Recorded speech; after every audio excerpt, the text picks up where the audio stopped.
सुप्रभात बच्चों। आज हम हिंदी व्याकरण का पाठ एक भाषा और व्याकरण पढ़ेंगे। भाषा क्या है? भाषा के जो दो रूप हैं वो मैंने एक दूसरी वीडियो है कक्षा 7 की, उसमें अच्छे से समझाया है। आप उसमें से इस चीज को समझ सकते हैं। फिर भी मैं हल्का फुल्का आपको बता देती हूँ, पर लेकिन मैं मेनली फोकस मुख्य रूप से ध्यान केवल उन विषयों पर रखूंगी जो कक्षा 7 की पुस्तक में नहीं थे। ठीक है, तो भाषा का जो हम बताएं तो अगर हम एक सटीक परिभाषा कहें भाषा की, तो हम कह सकते हैं कि अपने मन के भावों को अभिव्यक्त करने के लिए मानव मुख से उच्चारित होने वाली ध्वनि भाषा कहलाती है। ठीक है, जैसे किसी ने किसी को कुछ कहा, ठीक है, जैसे मैं आपसे अभी कुछ कह रही हूँ, तो ये भी एक तरह की भाषा है। ठीक है, क्योंकि मेरे मुख से ध्वनि उच्चारित हो रही है और मैं अपने मन के भाव आप तक पहुंचा रही हूँ ध्वनि के माध्यम से। ठीक है, भाषा के दो रूप होते हैं, मौखिक और लिखित। मौखिक वह भाषा होती है, मतलब वहां पे यह रूप वहां पे होता है जैसे मैं बोल रही हूँ और आप सब कुछ सुन रहे हैं। ठीक है, तो यहाँ पे क्या होता है, एक व्यक्ति बोलता है और एक व्यक्ति सुनता है, जैसा कि हम इस चित्र में देख सकते हैं। माँ बोल रही है और बेटा सुन रहा है। और भाषा का दूसरा रूप होता है लिखित भाषा, जहाँ पे कोई चीज को लिखा जाता है। तो वहां पे क्या होता है, कोई लिखने वाला होता है और दूसरा व्यक्ति पढ़ने वाला होता है। जैसे कि यहाँ पे ये जो बच्चे हैं, ये उत्तर पुस्तिका में कुछ लिख रहे हैं। ठीक है, आप अपने उत्तर भी लिख सकते हैं, अपने मन के भावों को लिख रहे हैं, कुछ भी लिख सकते हैं। किंतु जब ये किसी दूसरे द्वारा पढ़ी जाएगी, ठीक है, लिखना यह दूसरे द्वारा पढ़ी जाएगी, और यहाँ पे यह है लिखित भाषा, तो मतलब जहाँ पे लिखने का भाव हो, जहाँ पे चीजें या भाषा लिखी जाती हो। ठीक है, तो वो भाषा होती है। यहाँ पे भाषा के दो रूप बता दिए, भाषा क्या है वो बता दिया। अब हम बात करते हैं बोली की।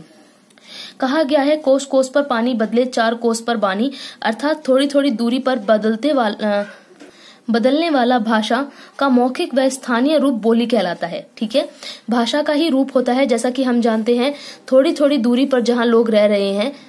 जैसे मान लीजिए हरियाणा में हरियाणवी बोली जाती है, पर लेकिन हरियाणवी के अंदर भी कई ऐसे, जैसे मान लो ये पूरा एक हरियाणा राज्य है।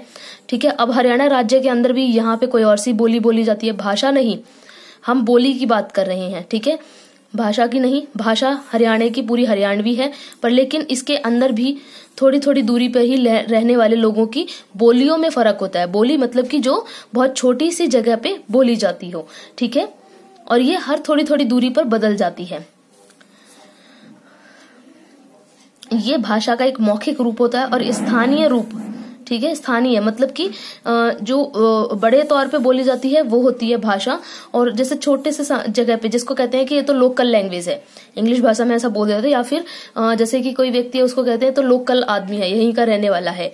ठीक है, और वो वहीं की स्थानीय भाषा बोलता है। जैसे मान लीजिए कि दिल्ली में रहने वाले सभी लोग अपनी हिंदी भाषा बोलते हैं मुख्य रूप से, पर लेकिन साथ ही साथ उनकी अपनी भी खुद की बोली होती है कुछ। जैसे मान लीजिए जो यूपी वाला है वो किसी जगह पे ब्रज बोल रहा है, किसी जगह पे वो कनपुरिया बोल रहा है, किसी जगह पे वो भोजपुरी बोल रहा है।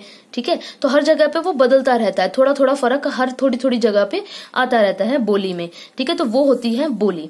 भारत एक विशाल देश है, यहाँ असंख्य बोलियां एवं भाषाएं अपना अस्तित्व फैलाए हुए हैं। छोटे से क्षेत्र में बोला जाने वाला भाषा का रूप बोली कहलाता है। ठीक है, ये क्या होता है, छोटे से क्षेत्र में बोला जाता है। ठीक है, जहां बड़ी सी जगह पे बोला जाता है तो वो हो जाती है भाषा, और ये छोटे छोटे क्षेत्रों में बोला जाता है, और जो पूरा बड़ा क्षेत्र होता है वहां पे वो भाषा के रूप में हो जाता है। थोड़ी थोड़ी दूरी पर जाकर इसका रूप बदल जाता है। ठीक है, मान लीजिए कि जैसे मैंने अभी हरियाणा का उदाहरण दिया था, ये पूरा हरियाणा है। ठीक है, और इसके अंदर बोली जाने वाली मुख्य भाषा जो है हरियाणवी होती है, पर लेकिन जो हरियाणा के अंदर ही इस जगह पे कुछ लोग रहते हैं वो कोई और सी भाषा बोलते हैं। ठीक है, हो सकता है वो हरियाणवी से मिलती जुलती हो। ठीक है, पर लेकिन कुछ शब्द उनके आपस में मिलते हुए नहीं होंगे, जो हरियाणवी से और इनके शब्द थोड़े अलग होंगे। ठीक है, जैसे किसी जगह पे किसी की पिटाई करने को, जैसे हिंदी में बोले तो पिटाई करना। ठीक है, तो वहीं पे कोई और क्या बोले कि मारना, फिर वहीं दूसरा कोई व्यक्ति कहे कूटना। ठीक है, ठोकना। इस तरह के हम अलग अलग शब्दों का प्रयोग करते रहते हैं।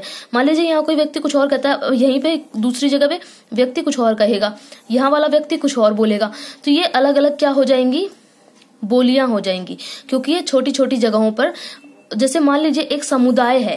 ठीक है, मतलब छोटा सा गांव है, तो इस गांव के अंदर ही बोली जाएगी, पर लेकिन इससे दूसरे गांव में जाती है वो जो बोलने का तरीका है, लहजा है। ठीक है, जैसे इंग्लिश में टोन कहते हैं, वो बदल जाती है। तो वो क्या है, ये बोलियां होती हैं जो छोटी छोटी जगहों पे बोली जाती हैं। ठीक है, अब हम बात करते हैं उपभाषा व भाषा के बारे में। ठीक है, बोली जब विस्तृत क्षेत्र में प्रयुक्त होने लगती है तो वह उपभाषा बन जाती है। ठीक है, जब वो छोटी छोटी जगह पे थी तो वो क्या थी, बोली। अब वो बड़ी जगह पे बोली जा रही है तो क्या बन गई, उपभाषा। एक उपभाषा में अनेक बोलियां हो सकती हैं।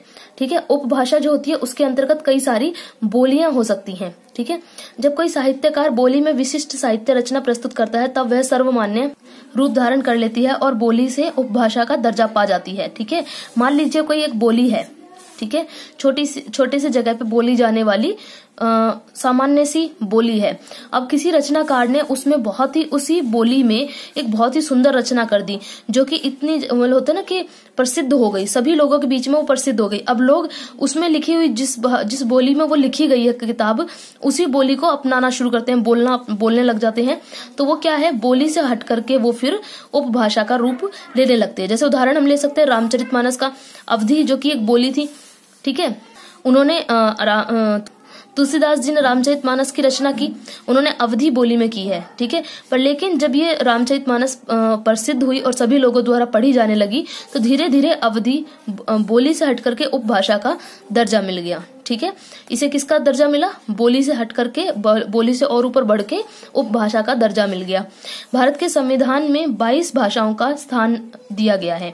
ठीक है, भारत के संविधान में कुल 22 भाषाएं हैं, यानी कि हमारे भारत के अंदर, इकलौते हमारे भारत के अंदर 22 भाषाएं बोली जाती हैं। ठीक है, हमारे भारत के अंदर 22 भाषाएं बोली जाती हैं जो कि संविधान के अंदर भी लिखी गई हैं, जिनमें से है असमिया, उर्दू, कन्नड़, कश्मीरी, कोंकणी, गुजराती, डोगरी, तमिल, तेलुगु, नेपाली, पंजाबी, मराठी, मलयालम, मैथिली, संथाली, संस्कृत, सिंधी, बंगला, मणिपुरी, बोडो, ओडिया और हिंदी। ठीक है, तो ये सभी क्या है, ये अब भाषा के रूप में है। हो सकता है कभी ये एक बोली के रूप में रही हो, धीरे धीरे फिर ये उपभाषा बनी हो, फिर उपभाषा से अब ये भाषा। ठीक है, तो इस प्रकार अब ये भाषा के रूप में प्रयुक्त है। हिंदी भाषा को 5 उपभाषाओं में बांटा गया है तथा उनकी अलग अलग बोलियां हैं। अब देखिए, एक इन्होंने बताया था कि उपभाषा जो कि बोली से ऊपर की होती है और इसके एक उपभाषा के अंदर कई सारी बोलियां होती हैं। अब उपभाषा कौन सी है, पूर्वी हिंदी। ठीक है, पूर्वी हिंदी, इसके अंदर बोलियां कौन सी जो इसके अंदर सम्मिलित हैं, जैसे अवधी, बघेली, छत्तीसगढ़ी। ठीक है, फिर पश्चिमी हिंदी उपभाषा है। पश्चिमी हिंदी के अंतर्गत खड़ी बोली, ठीक है, ब्रजभाषा, हरियाणवी, बुंदेली और कन्नौजी। ठीक है, इसी प्रकार से ये बिहारी में, जैसे हम कहते हैं बिहारी भाषा, तो बिहारी भाषा के अंतर्गत यानी उपभाषा के अंतर्गत कई सारी बोलियां आती हैं। कौन कौन सी, भोजपुरी, मैथिली, मगही और अंगिका। इसी तरह पहाड़ी में आती है गढ़वाली और कुमाऊनी। राजस्थानी भाषा जो होती है उसके अंदर आती है मेवाड़ी, मारवाड़ी और जयपुरी। ठीक है, तो ये सभी आपको याद रखनी होंगी कि हमारी कितनी उपभाषाएं हैं हिंदी भाषा के अंदर। ठीक है, हमारी हिंदी भाषा के अंतर्गत 5 उपभाषाएं हैं और उन 5 उपभाषाओं के अंतर्गत अपनी अपनी बोलियां हैं। ठीक है, लिपि का टॉपिक मैं उसमें समझा चुकी हूँ 7th क्लास वाली वीडियो में, जैसा मैंने कहा था, पर फिर भी मैं आपको बता देती हूँ कि जो हमारी भाषा होती है, जैसे मैं बोल रही हूँ, बोला है ना कि मुंह से निकलने वाली ध्वनि जो होती है वो भाषा कहलाती है, जिसके जरिए हम अपने मन की बात दूसरों तक पहुंचाते हैं। पर लेकिन जब हम ये मन की बात को लिख करके कहीं पहुंचाना चाहें तो हमें उस ध्वनि के लिखने के लिए एक चिन्ह बनाना पड़ता है। जैसे मान लो क की ध्वनि के लिए ये चिन्ह है, ख की ध्वनि के लिए ये चिन्ह है। ठीक है, तो ये चिन्ह बनाने पड़ते हैं और ये चिन्ह क्या होते हैं, ये चिन्ह ही लिपि कहलाते हैं। इसी प्रकार हर भाषा की अपनी, जैसे मैंने बताया हर भाषा अलग अलग है, इसी प्रकार हर भाषा की अपनी एक लिपि होती है। जैसे हिंदी की देवनागरी लिपि की पहचान यही है। ठीक है, कि क की ध्वनि के लिए इसमें ये वाला चिन्ह है। जैसे रोमन जो कि इंग्लिश की वो है, अंग्रेजी की लिपि है रोमन, तो रोमन के अंदर क की ध्वनि के लिए ये वाला चिन्ह है। ठीक है, जैसे ख की ध्वनि के लिए वहां पे क्या चिन्ह है, ये। ठीक है, व्याकरण का भी मैं उसमें बता चुकी हूँ। व्याकरण क्या होता है, जो हमारे जो हमने, चलो ये शब्द हमने लिखने सीख लिए, पर लेकिन हमें इन शब्दों को कैसे लिखना है, कहाँ पे लिखना है, हमें ये तो पता ही नहीं। तो जो ये नियम बताता है हमें कि कौन सा शब्द हमें कहाँ लिखना है। शब्द मतलब कि अलग अलग वर्ण, इन्हें वर्ण भी कहते हैं। ठीक है, जो छोटे छोटे होते हैं ये वर्ण होते हैं, जैसे क, ख, ग, घ, ए, आ, ई, तो इन सबको मिलाने से एक शब्द बनता है। जैसे मान लीजिए मैंने मात्राएं मिला करके और वैसे वर्णों को मिला करके मैंने यहाँ पे बनाया शब्द मेरा। ठीक है, तो ये जो होता है तो ये जो बताते हैं कि शब्दों का, कि शब्द वाक्य के बीच में कहाँ पे आएंगे, मतलब पूरा एक वाक्य लिखना है तो मेरा शब्द कहाँ आएगा, आखिरी में आना चाहिए, शुरू में आना चाहिए, बीच में आना चाहिए, कहाँ आएगा, क्यों आएगा, कैसे आएगा। तो इन्हीं सभी चीजों के नियम जो होते हैं वो व्याकरण ही निर्धारित करता है। ठीक है, व्याकरण हमें पता होना चाहिए। व्याकरण के अंग की हम बात करें तो सबसे पहला होता है वर्ण विचार, जो कि भाषा की सबसे छोटी इकाई है। अगर हम किसी शब्द को, जैसे मान लो मगर, मगर को अगर हम तोड़ना चाहें तो म जमा में अ जमा में ग अर्ध ग, ठीक है, जिसके नीचे हलंत लग जाए मतलब कि वो आधा है, उसके अंदर से अ का लोप हो चुका है। ठीक, और र ये भी अर्ध आएगा। ठीक है, और यहां से भी अ निकल जाएगा। ठीक है, अब आप बताओ आधा म, जिसमें से आ का स्वर भी हमने निकाल दिया, क्या इससे भी छोटा इसे हम तोड़ सकते हैं? बिल्कुल नहीं। तो इसीलिए भाषा की सबसे छोटी इकाई, मतलब जहां पे शुरुआत कही जाए भाषा की, तो वो होती है वर्णों से। ठीक है, तो वर्ण है जो सबसे छोटी इकाई, तो पहले हम ये जानते हैं। बाकी दूसरा अंग होता है इसका शब्द विचार, जिसमें हम वर्णों के योग से बनने वाले शब्द के बारे में बात करते हैं। और तीसरा आता है वाक्य विचार, जो कि शब्दों के योग से मिलकर के वाक्य बनता है, हम उसके बारे में जानते हैं। ठीक है, आगे हम अब देखें हिंदी के विविध रूप। इसको हम थोड़ा ध्यान से पढ़ेंगे अच्छे से। हिंदी हमारे देश की मुख्य भाषा है। यह जिस रूप में बोली जाती है उसी रूप में लिखी भी जाती है। ठीक है, हिंदी भाषा की मुख्य बात है कि जिस रूप में बोली जाती है, जैसी बोली जाती है वैसी ही लिखी जाती है। हिंदी भाषा आज केवल भारत की ही नहीं बल्कि अंतर्राष्ट्रीय स्तर पर भी बोली जाती है। अंतर्राष्ट्रीय यानी विदेशों में भी बोली जाती है। ठीक है, आज विश्व के 150 से अधिक विश्वविद्यालयों में हिंदी भाषा के रूप में पढ़ाई जाती है। ठीक है, तो कितने 150 से ज्यादा विश्वविद्यालय ऐसे हैं, मतलब कॉलेज ऐसे हैं जिनमें हिंदी एक भाषा मतलब भाषा के रूप में, मुख्य भाषा के रूप में पढ़ाई जाती है। ठीक है, जैसे मैं खुद भी हिंदी की टीचर हूँ। ठीक है, तो मैंने भी हिंदी में ही पढ़ाई की है, सारी की सारी। ठीक है, तो ये हिंदी एक मुख्य रूप से पढ़ाई जाती है।